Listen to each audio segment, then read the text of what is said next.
So the end of the effing world season 2. So I enjoyed the first season of this show, so I thought I'd give the second season a try.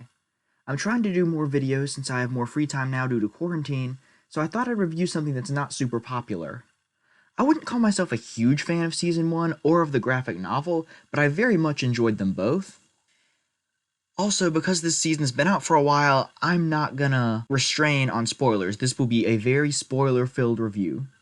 You've been warned. So as for the plot, James survives, something that I was pretty sure was going to happen when they announced the second season, but didn't 100% know. And Alyssa runs away from her wedding because reasons, and the two take off on a road trip. A woman named Bonnie, who is in love with Clive Cock, comes after them. Or Coach, Cock, however British people say it.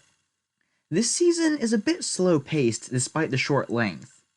That being said, there is little to no filler and every episode is important.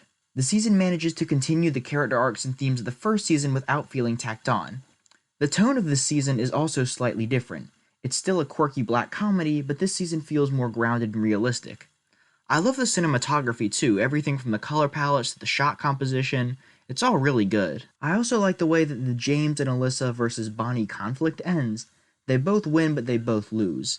They both win because all three of them survive, but they also both lose because all three parties involved are forced to confront their trauma. I'm also really happy that James and Alyssa end up together, but admit that it'll be a while before all of their problems are sorted out.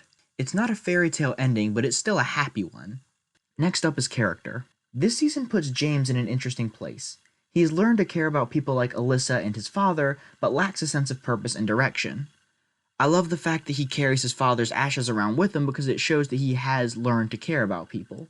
Alyssa is also lost. She hasn't processed the events of the first season and represses her emotions. Her and James have kinda switched places. She's become numb to trauma the same way that James became numb after his mother's suicide. The new character, Bonnie, played by Naomi Ackie, is also complex.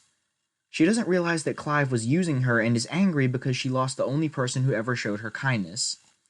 Ackie plays her very well, and I like the bond she forms with James and Alyssa. The only character that I think didn't get due credit would be Alyssa's fiancé Todd. We see that he does genuinely care for Alyssa, but that's just about his only personality trait. I wish his character arc was given more of an end.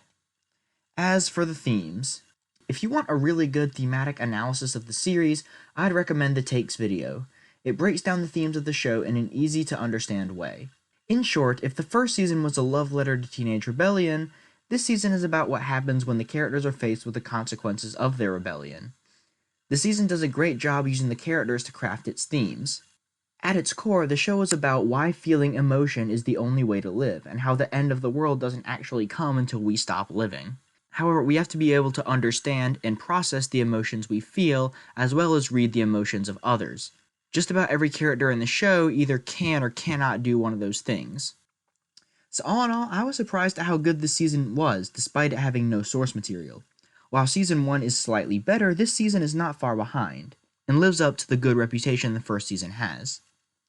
It manages to validate its existence, something I'm not sure it would do. So overall, I'd give it a positive review. So yeah, that's it. That's my review. What do you guys think? Do you agree? Do you disagree? I'm going to try to have more videos out soon just because I have more free time due to quarantine. I'd also very highly recommend this show as something to watch while we're all stuck inside. As always, thanks for watching. Be sure to subscribe. Bye.